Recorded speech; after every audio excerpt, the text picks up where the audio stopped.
I'm glad you're here with me today. Stay until the end, and leave a comment letting me know what city you're watching from.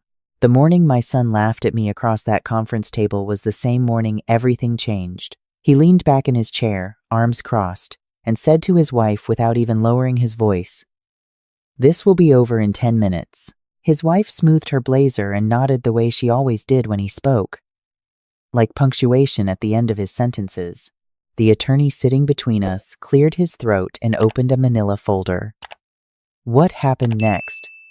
My son did not see coming. Neither, if I'm being honest, did I fully expect the look on that man's face when he found my name on the documents inside. But I'm getting ahead of myself. Let me go back to where this really began. Every morning in Clover Falls started the same way for me.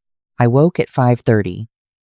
Before the birds started, brewed a pot of dark coffee, and sat at the kitchen table, with the window cracked just enough to hear the oak tree in the backyard. My late husband Frank had planted that tree the spring our son was born. He said a boy needed something to climb. By the time Daniel was old enough to climb it, Frank had already taught him how to build a birdhouse, patch a bicycle tire, and apologize when he was wrong. I used to watch them out that window and think I was the luckiest woman alive. Frank passed 3 years ago. A stroke, quiet and fast, the way he always said he wanted to go. No fuss, no long goodbye. That was Frank. He handled everything without noise, without drama, and without any fanfare.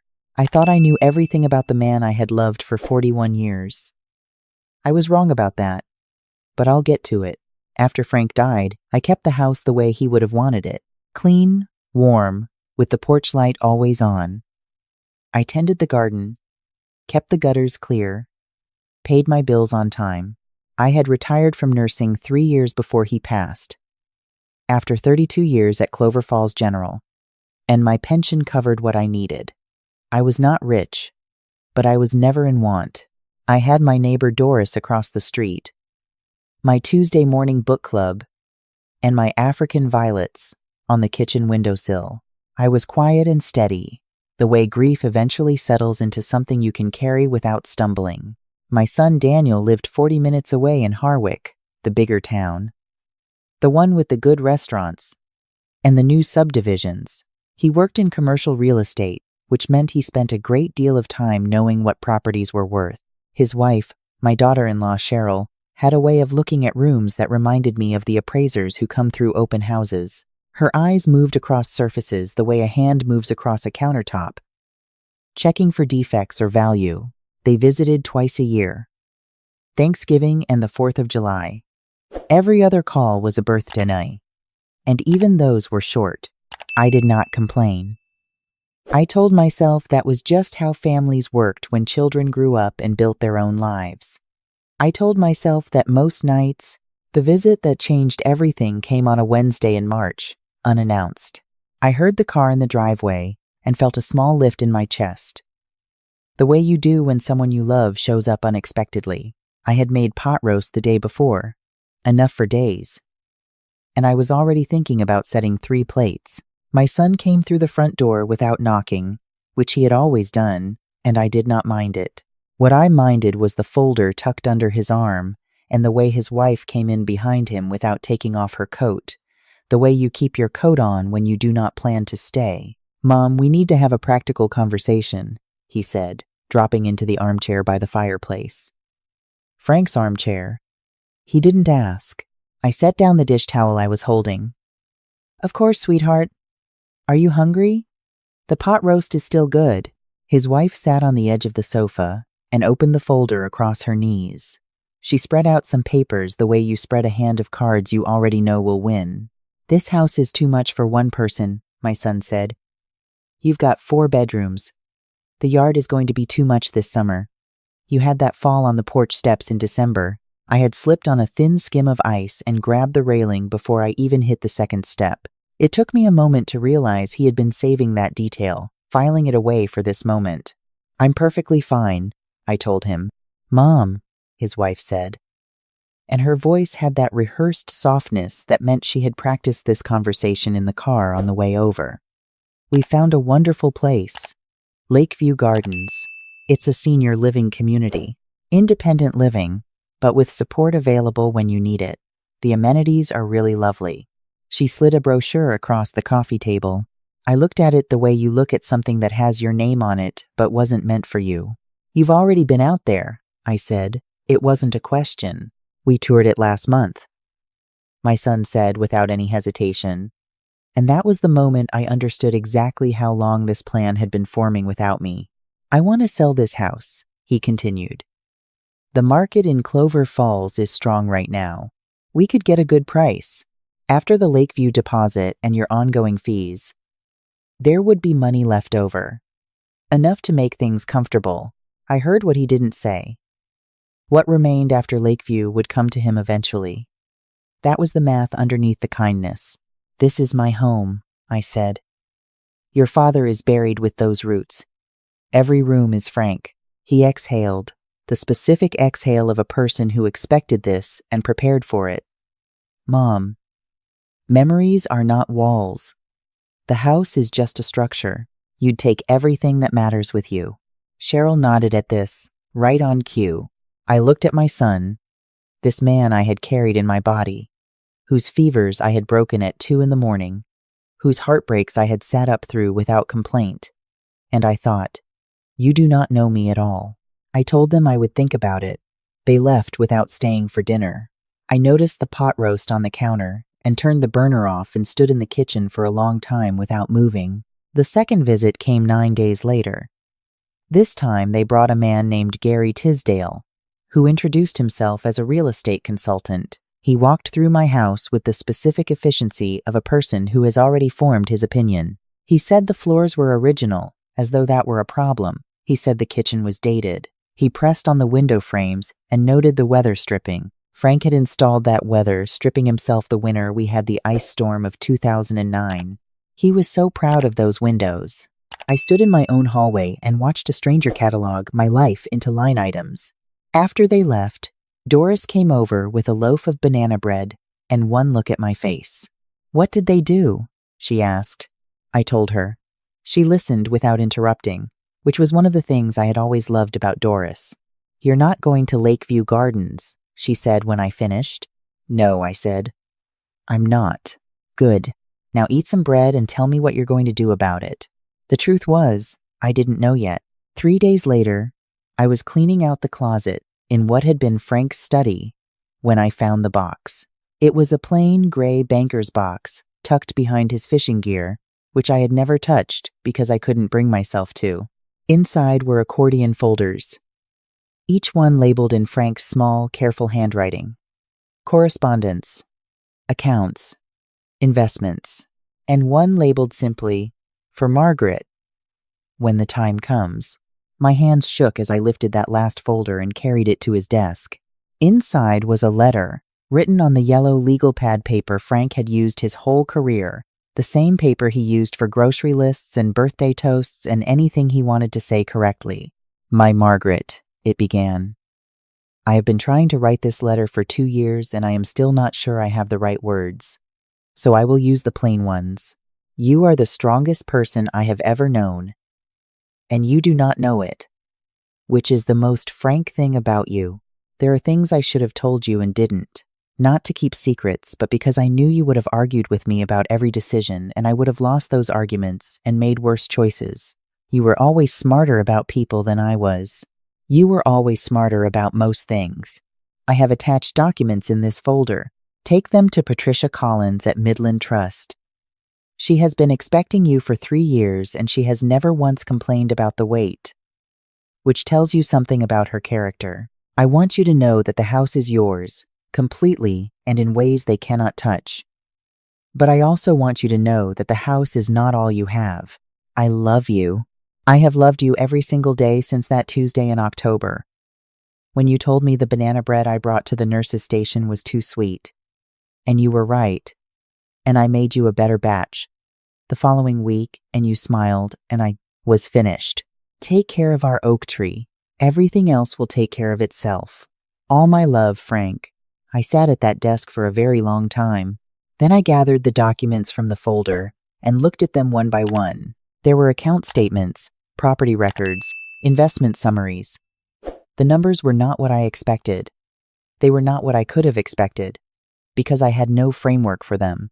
Frank had spent 40 years working as an operations manager for a regional manufacturing company. A quiet job he did quietly and well. I had assumed I knew what we had. I had not known what Frank had been building in the margins. There was a property in Harwick, a commercial strip on the east side, 4 units, all rented, managed by a company called FJ Properties. The F and the J were our initials. I had mailed past that building 100 times and never known.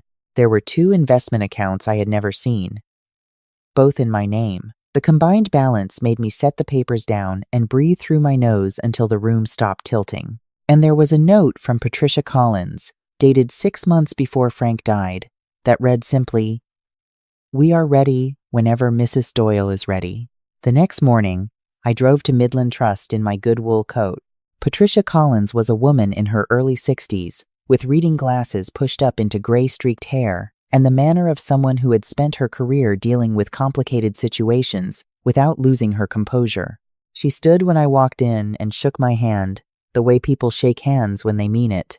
"Mrs. Doyle," she said. "Frank talked about you every time he was in this office. I am so glad you finally came." I placed the folder on her desk. "I found this 3 days ago," I said. "I've been a nurse for 32 years, and nothing in those years prepared me for what's in here." She opened her computer and turned the screen toward me, and for the next 2 hours, she walked me through it all. The commercial property in Harwick, 4 units fully leased, had been generating rental income that auto-deposited into an account in my name for the past 11 years. The investment accounts had been growing through managed portfolios since Daniel was in high school. There was also a small business registration I had never known about. A medical supply consulting firm Frank had quietly incorporated using patents I had helped develop during my nursing years and then forgotten about. Modifications to wound care equipment. A respiratory monitoring protocol. Small things I had written up at night because I believed they would help patients and submitted to a medical innovation grant program decades ago. Frank had quietly maintained those filings, renewed the relevant patents, and licensed 2 of them to a regional medical supply company for modest but consistent annual payments. "You developed these," Patricia said gently. "The IP is registered, in your name." Frank simply made sure the paperwork never lapsed. I thought about all those nights at the kitchen table, writing by hand because we only had 1 computer and Daniel was using it for school. I thought about Frank bringing me tea without being asked, and never questioning what I was doing. "He always brought me tea," I said, and my voice broke on the last word. Patricia gave me a moment. Then she said, "Frank's instruction to me was to help you understand all of this and then let you decide what to do with it. He did not want to direct you from beyond the grave." His words. He just wanted to make sure you were safe and informed. "What about my son?" I asked. She was quiet for a beat. Frank was very deliberate about the structure of these accounts. "Everything is titled in your name alone. Nothing passes automatically to Daniel or to anyone else. You have full discretion." I thought about my son in Frank's armchair with the brochure. I thought about Cheryl's eyes moving over my kitchen counters. Then I thought about what Frank had written. "Take care of the oak tree. Everything else will take care of itself." "I need a few days," I told Patricia. She nodded. "Of course. But I do want to mention one thing before you go." She pulled a separate file from her drawer. "The commercial strip in Harwick, 2 of the 4 units are currently leased to a business entity registered to your son Daniel under a holding company. He has been your tenant for 14 months without knowing you're his landlord." I stared at her. "The management company handles all correspondence," she said. "He writes the checks to FJ Commercial Properties. The rent has been direct deposited to your account every month, on time, without fail." I drove home through Clover Falls in a kind of slow, floating calm I had not felt in years. Something had settled in my chest, the specific weight of knowing exactly where you stand when someone has been telling you that you're falling. The 3rd visit from my son came on a Saturday. This time he brought a lawyer, a man named Garrett who wore a good suit, and set papers on my dining room table with the practiced ease of someone who has done this many times. "These are for your review," Garrett said. A transfer of property into a managed trust, with provisions for your care at Lakeview Gardens. It's the cleanest structure. Given your circumstances. Given my circumstances, I repeated. You're 67, my son said. You live alone. Dad's gone. You can't maintain this property indefinitely. I looked at Garrett.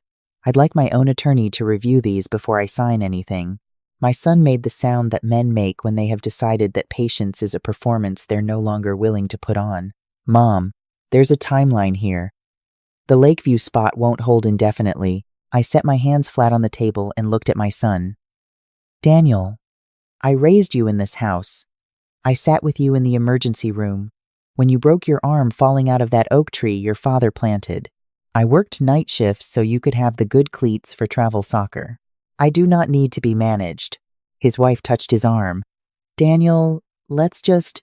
He shook her off. Mom, we are trying to help you. Why are you making this so difficult? Because this is my home, and these are my decisions, and I am not signing anything today. I stood up. Please take your papers with you. Garrett glanced at my son with the particular look of a man recalculating his fee. My son stared at me for a long moment with something I could not quite read. Not quite anger. Something closer to recalibration. We'll be back, he said. And next time, we'll have everything in order. After they left, I sat in Frank's chair and let myself be afraid for exactly 10 minutes. Then I called Patricia Collins. She answered on the second ring. I told her what had happened. She listened, then said, The attorney, I asked. The judge, she said. He's been a friend of this firm for a long time, and he knew Frank.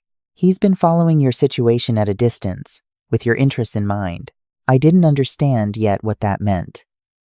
But I trusted Frank's judgment in the people he chose.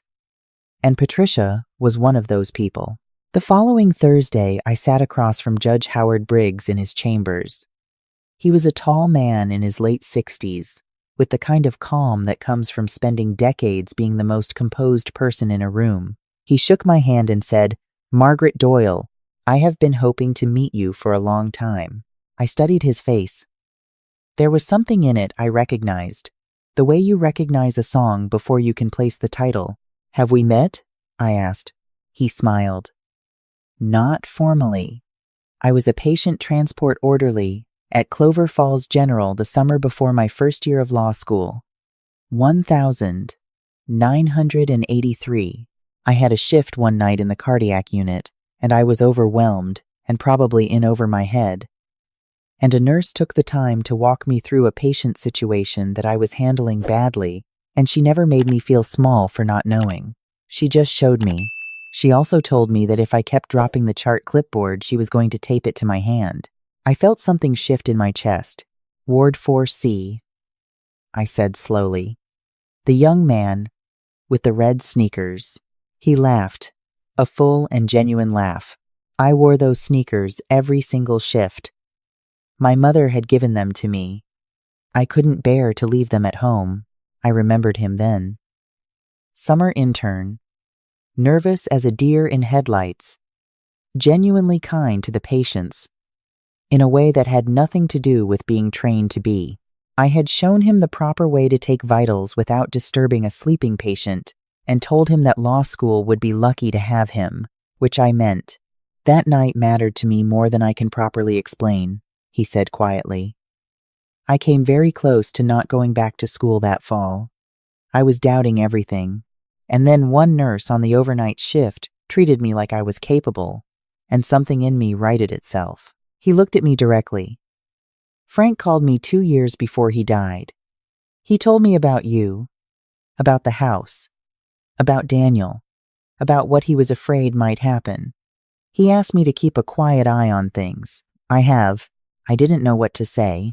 You have nothing to worry about legally, he said, his tone becoming professional. The property title is clear and uncontested. The documents your son presented constitute an attempt to obtain property transfer under duress. And the forgery question regarding any signatures that appear without your knowledge is a serious matter. I've reviewed everything Patricia sent over. When the time comes, you will have the full weight of the law behind you. When is the time? I asked. He folded his hands on the desk. I think it comes soon. Your son is not going to stop. He has financial pressures you may not be aware of. Patricia had mentioned it. I asked Howard to tell me more. Daniel had overextended himself in a commercial development outside Harwick 18 months ago. He had taken on a silent partner arrangement that had since dissolved badly. 2 of his company's contracts had fallen through. He was behind on his office lease and had taken a second loan against his house. He was not in criminal territory, but he was in desperate territory. And desperate men find ways to tell themselves that what they are doing is reasonable. He sees your house as a solution, Howard said. Not because he doesn't love you. I believe he does, in his way, but he has let financial panic override his judgment for long enough that it has become his default way of seeing the world. What about his wife? I asked. She follows his lead, Howard said simply. Whether she agrees or whether she's afraid to disagree, I can't say, but her signature is on the same intentions. I thought about Cheryl smoothing her blazer, the way she watched her husband speak without ever watching his eyes. I want to resolve this, I said. But I want to do it in a way that doesn't destroy my son. Howard nodded slowly. Frank said, you would say something like that. We formed a plan. It was clean and it was firm, and it gave my son a door he could walk through if he chose to, and a wall he would hit if he didn't. The meeting was set at the offices of Midland Trust, with Howard present not in his judicial capacity, but as a legal advisor to the family. Garrett would be there. My son and his wife would be there. Patricia and I would be there. My son arrived confident. I could see it in the way he held his coffee cup, the way he settled into his chair. Garrett beside him looked sharp and prepared. Cheryl had dressed up, I noticed. She wore a blazer I had not seen before. We're glad you agreed to sit down, Mom, my son began. We think once you hear the full picture. Patricia opened the folder in the center of the table. Why don't I share the full picture? She said pleasantly. She walked through it the way she had walked me through it. The property, the accounts, the patents, the commercial strip in Harwick, with its 4 tenants. My son's coffee cup stopped moving halfway to his mouth. Patricia let the silence sit for a moment before she continued. Including the 2 units leased to Harwick Commercial Ventures, LLC, which is the holding company registered to your son, Daniel Doyle.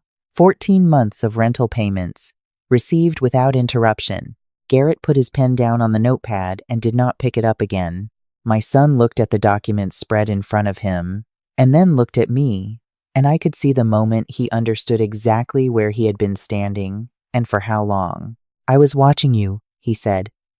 His voice came out different from how he intended it. Quieter. The confidence had gone out of it completely. I was watching you too, I said. I have been your mother for 40 years. I have never stopped watching you. Cheryl's hand moved to the table and then stopped, as if she had started to reach for her husband and then thought better of it. Patricia continued. Given the documentation of the transfer attempt, the duress involved, and the questions regarding any unsigned documents bearing Mrs. Doyle's name, Judge Briggs has advised that we present the following resolution. All transfer paperwork is to be formally withdrawn and destroyed. The Lakeview Gardens matter is to be closed with no further action. In exchange, Mrs. Doyle will not pursue civil remedies for the attempted coercion, and the existing lease for Harwick Commercial Ventures LLC will continue at its current rate for the remaining 18 months of the contract term, at which point it will be renegotiated at market rate. Garrett leaned close to my son and whispered something. My son sat very still. There's one more element, Howard said from his chair at the end of the table. He spoke without raising his voice. Daniel, I'm going to say something to you that is outside the scope of this meeting, and you can take it or leave it. Your father was one of the most careful and loving men I have encountered in a long career of seeing how people treat each other. Everything he built for your mother, and the structure of what he left tells you something very specific about his judgment. He saw what was coming. He did not cut you out. He protected her first and left the door open for you second. What you do with that door is yours to decide." My son said nothing for a long time. His wife had both hands flat on the table now, and she was looking at him with an expression I had never seen on her face before. It was not the expression of a woman following her husband's lead. It was the expression of a woman waiting to see if the man she married was going to surprise her. My son looked at the documents. Then he looked at me. "I didn't know," he said, "about any of it. About what Dad left. About what you had." "I know you didn't," I said. "I thought you were." He stopped. "Helpless," I offered quietly. He flinched. "He is still my son." I watched him flinch and felt something that was not quite forgiveness and not quite grief, but held both of them inside it. I thought, if we moved you somewhere safe, then I could— "Daniel," his wife said. Her voice was careful and small. "Just stop. Please." He stopped. We sat in the quiet for a moment, all of us. "I am not going to Lakeview Gardens," I said. "I am going to stay in the house your father built for me, and I am going to tend the oak tree he planted, and every morning I'm going to drink my coffee and water my violets, and remember every single reason I am still standing. And I am going to keep being your mother if you still want that. But I need you to understand that being my son does not come with a deed." He looked like he had been set down hard from a great height and was checking himself for damage. He looked, honestly, like the boy who fell out of that oak tree and sat on the ground with his arm at the wrong angle and didn't cry until he saw my face. "I'm sorry, Mom," he said. The words came out small and true. "I know," I told him. The documents were withdrawn that afternoon. Garrett took them with a professional discretion that I respected. Cheryl asked to use the restroom, and when she came back, her mascara was slightly smudged, and I understood that she had been crying, and that whatever she had been carrying through this, she had not been carrying it lightly.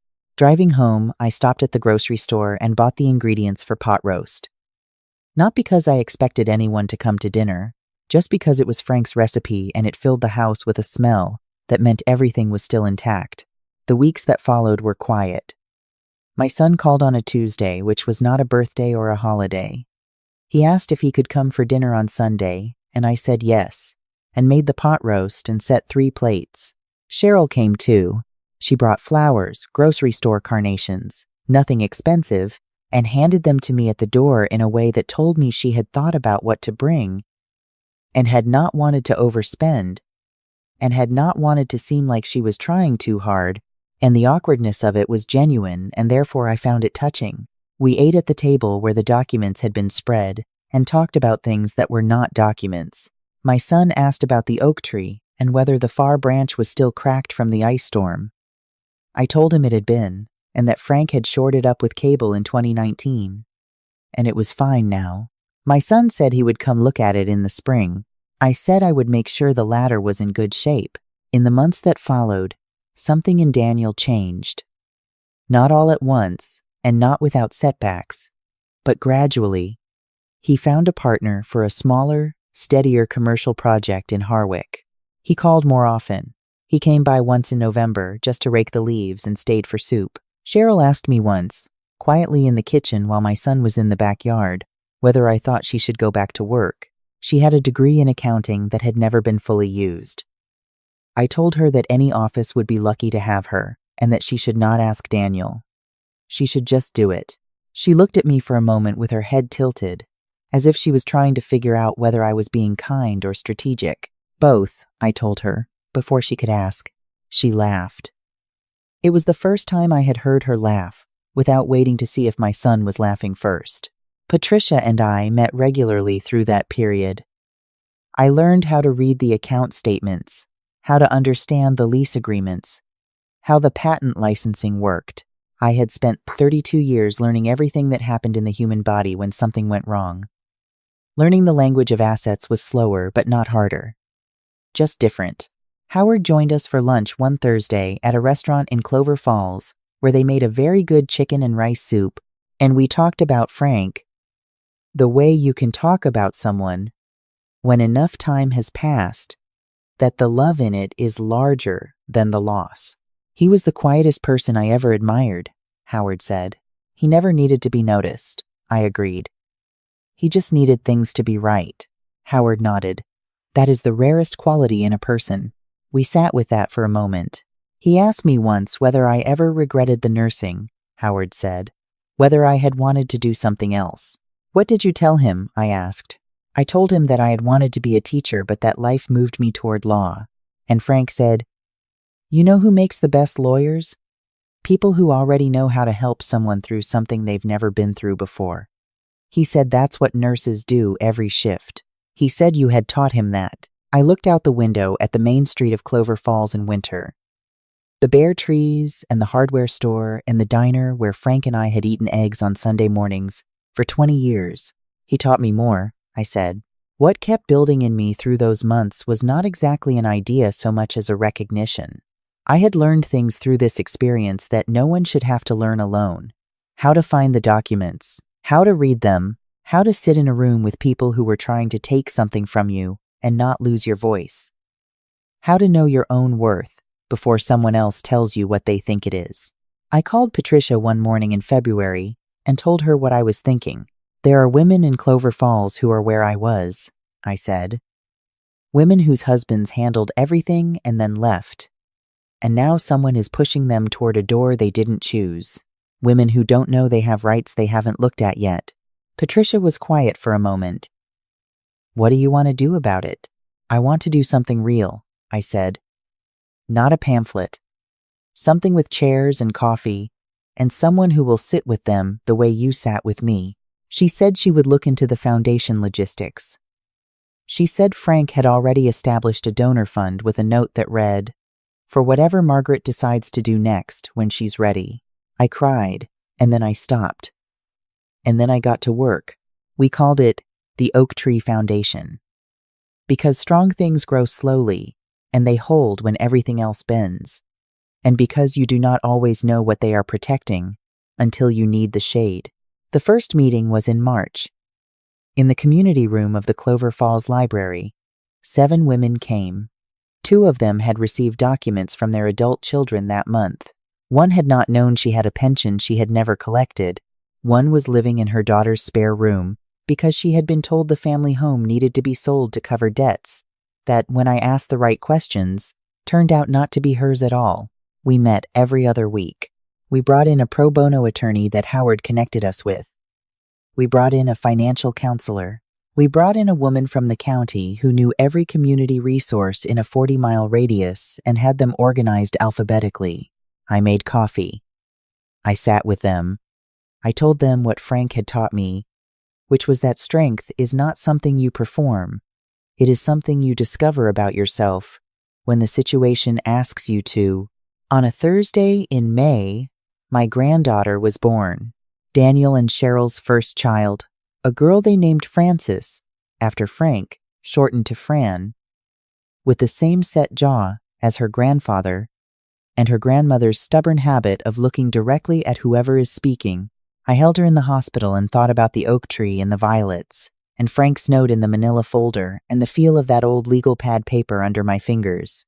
I thought about 32 years of night shifts, and the young man with the red sneakers, and the way a small kindness can travel 40 years and still arrive exactly when it is needed. My son stood at the window of the hospital room looking out at the parking lot in the specific way of new fathers who have been awake too long and feel everything too much to know where to put it.